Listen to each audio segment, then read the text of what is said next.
Chancellor Shri Lal Bahadur Shastri central Sanskrit university New Delhi. एक बार जोरदार तालियां हो जाए, तालियां और जोरदार हो सकती हैं। बहुत बहुत शुक्रिया।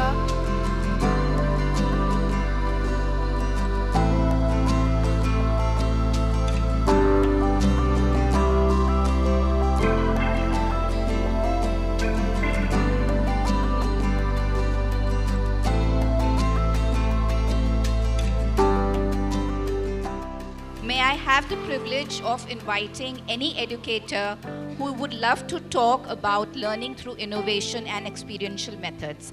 Sir, आप संस्कृत के माध्यम से हमें बताएं, क्योंकि नहीं संस्कृत की भाषा के थ्रू नहीं, पर आपसे ज़रूर जानना चाहती हूँ क्योंकि जननी रही है संस्कृत और कैसे इसने इनोवेशन को आज रूप लेके इसका आज बच्चों को बढ़ावा दिया है। नमस्ते to everyone. Actually, I am professor, a retired professor from a traditional Sanskrit university, that is Lal Bahadur Shastri, very famous. So we had students from very different areas. इसलिए मैं इसको कह रहा हूँ कि if we are getting a student from remote area, it is very easy to teach them. And if we are getting a student from Delhi University or colleges from Delhi University, it is little difficult to teach them. If we are getting students from neighboring university, that is Jawaharlal Nehru University, it is very difficult to teach them. What is reason behind them? इसके पीछे के कारण को आप समझें तो कालिदास ने लिखा है शैशवेभ्यस्त विद्यानाम। जो आप कर रहे हैं, स्कूलिंग जिसकी जैसी होती है उसी के अनुसार उनका डेवलपमेंट होता है। बहुत मुश्किल होता था जेएनयू से आए स्टूडेंट को ट्रेडिशनल विषयों को बताना, क्योंकि उनकी सोच बिल्कुल डिफरेंट होती है। भगवत गीता में कहा है नहीं ज्ञानेन सदृशम पवित्रमिह विद्यते तत् स्वयं योग संसिद्धा कालेन आत्मनि विन्दति। मैंने इस दुनिया में सबसे बड़ी कोई चीज है वहां तो पवित्र कहा। पवित्र का मतलब ऐसा निर्भय बनाने वाली कोई वस्तु है तो वो है ज्ञान, नॉलेज। लेकिन वो ज्ञान प्राप्त कैसे होता है, उसके लिए नीचे की लाइन में कहा तत्स्वयं योग संसिद्धा कालेन आत्मनि विन्दति। उसके लिए योग संसिद्ध होना चाहिए, यौगिक पावर चाहिए। उसके लिए कितनी वैल्यूज, कितने मेडिटेशन, कितने तप की जरूरत होती, तपस की जरूरत होती है। आज के स्टूडेंट बिल्कुल उसको करने को तैयार नहीं है। इसलिए आपको बताऊं, जिस स्टूडेंट में हमने अपने गौरव को नहीं समाहित किया, अपने कल्चर के बारे में नहीं बताया, अपने ट्रेडिशन के बारे में, परंपरा के गौरव बोध को नहीं बताया, वो ट्रेडिशन को फॉलो नहीं करता तो न ट्रेडिशन का रहता है न मॉडर्न बन पाता है। आज के स्टूडेंट इतने भ्रमात्मक स्थिति में हैं, उनको ठीक करने के लिए बहुत जरूरी है।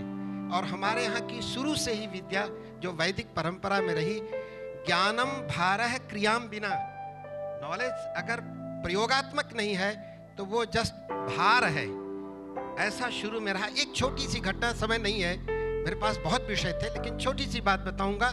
जीवक का एक दृष्टांत दूंगा।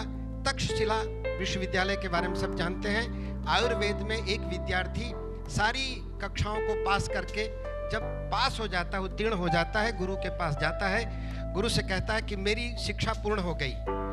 तो उन्होंने कहा हाँ, विद्वानों ने आपको घोषित कर दिया कि आप अब आचार्य हो गए। आचार्य शब्द बड़ा पर्टिकुलर है। आचिनोति जह शास्त्रार्थान स्वयं आचरते च यह, माने पहले नॉलेज को जानना, फिर उसको एडॉप्ट करना, अपने जीवन में उतारना, वो आचार्य कहलाता। उसके आचरण के द्वारा सिखाना, केवल स्पीच से नहीं, एक्शन से, वो आचार्य होता है। तो कहा आपको आचार्य घोषित करना बाकी है। आप परीक्षा पास कर लिए, ये कुदाल लीजिए और इस जंगल में आपको 6 महीने का समय देते हैं। आप खोज करके उस औषधि को ले आइए जिसका मेडिकल में यूज नहीं होता है, आयुर्वेद में जिसका प्रयोग नहीं होता हो। 6 महीने के बाद वो आता है खाली हाथ, कहता है कि कोई भी ऐसा प्लांट हमें दिखा ही नहीं जिसका गुण धर्म आयुर्वेद में प्रयुक्त न होता हो, दवा के रूप में उसका इस्तेमाल न होता हो। हर औषधि, हर वनस्पति दवा के रूप में इस्तेमाल हो सकती है। तो उन्होंने कहा ठीक, अब आप आचार्य हो गए, आपने प्रमाणित कर दिया, मतलब है कि पूरे नॉलेज यहाँ का आपने गेन कर लिया। अब आगे वो चले जाते हैं। आगे जैसे जाते हैं, बिंबिसार के समय की बात है, बिंबिसार ने सुना ऐसे एक आयुर्वेद के विद्वान आ रहे हैं, उनके भाई 10 वर्षों से सोए नहीं थे। उसने निमंत्रित किया कि हमारा भाई 10 वर्ष से सोया नहीं है, उसको अथक शिरोवेदना होती है, निरंतर होती रहती है, उसके लिए उपचार के लिए हम आपको आमंत्रित करते हैं। तो उन्होंने कैलकुलेट करके बताया कि हम 6 महीने के बाद पहुंचेंगे आपके यहाँ, तब तक हम इस रास्ते जाएंगे। वहाँ उपचार करते करते जब वो पहुँचे वहाँ पर, उसके पहले संदेश पहुँच गया कि हमको इतना घी चाहिए, 10 सेर घी, 40 सेर घी गाय का, पुराना, जितना अधिक से हो सके सामग्री थी। वो गए, उसका उपचार किए, 24 घंटे लगातार उसको घी की धारा नाक से प्रवाहित की और 24 घंटे के बाद बंद कर दिया। उसे नींद आ गई, वो 1 सप्ताह तक सोया केवल, और उसका उपचार किया, ठीक हो गया। ये उसका खुद का उपचार था, किसी शास्त्र में नहीं लिखा। वो जीवक रास्ते में एक दिन जा रहा था, कुछ भदंत चर्चा आपस में कर रहे थे कि महात्मा बुद्ध बहुत बीमार हैं।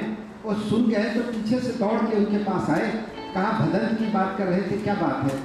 तो कहा कि भदंत अस्वस्थ है काफ़ी दिनों से, तो उनके लिए कोई उपचार नहीं हो पा रहा है। तो उसने कहा कि ठीक, आप कहाँ रुके हैं और कब तक रुके हैं? तो कहा कि नहीं, हम संध्या को यहाँ रुकेंगे, सुबह जाएंगे। कहा सुबह मैं आऊँगा, कुछ औषधि लेके आऊँगा जो भदंत को, जो भगवान को देनी है। तो कहा भगवान औषधि नहीं लेते हैं महात्मा को। कहा कोई बात नहीं, हम आएंगे, सुबह आपसे मिलेंगे, तब आप जाइएगा। वो सुबह आता है कमल की एक कलिका लेकर के और कहता है कि मुझे मालूम है कि भदंत औषधि नहीं लेते हैं। इस कलिका को आप भदंत भगवान से कहिए कि 3 बार सूंघेंगे और 3 दिन तक। वो क्या था कि उसने ऐसी औषधि बनाई जिसका चूर्ण कमल की कलिका में डाल दिया और कहा कि इसको सूंघेंगे केवल, बस औषधि है, 3 दिन तक 3 बार प्रतिदिन लेना है। ले जाके उन्होंने दिया और वो उसके उस उपचार से जो एक्यूट कॉन्स्टिपेशन की बीमारी थी वो ठीक हो गई। अब इससे ज़्यादा क्या हो सकता है ज्ञान का प्रायोगिक आधार? ऐसे परंपरा से ये विद्या चली है और ये संस्कृत अथाह इस तरह की विद्याओं का भंडार है। और संस्कृत को जो व्यक्ति पढ़ता है उसका माइंडसेट, उसका चिंतन निश्चित रूप से बहुत आगे जाता है। इसका परिणाम यह है, आजकल अमेरिका में या यूके में प्राइमरी एजुकेशन में संस्कृत को इंक्लूड किया है। भारतीय परंपराओं को जानना, भारतीय गौरव को पहचानना हर भारतीय का माने अवश्य कर्तव्य है। मैं चाहता हूँ कि ये जो स्कूलिंग है इसमें संस्कृत को थोड़ा ऐसा इंट्रोड्यूस करना चाहिए, जरूर करना चाहिए। और अच्छी अच्छी बातें पढ़ाइए उनको, आधुनिक विद्याएं पढ़ाइए, लेकिन संस्कृत को जरूर थोड़ा उनको स्थान दीजिए ताकि वो अच्छे हमारे भारतीय नागरिक बन सकें, जिससे वो विश्व नागरिक बन सकें। इन्हीं शब्दों के साथ मैं अपनी वाणी को विराम देता हूँ। धन्यवाद, नमस्कार। Thank you so much, everyone. Thank you. Thank you, Thank ma'am. you. Thank you.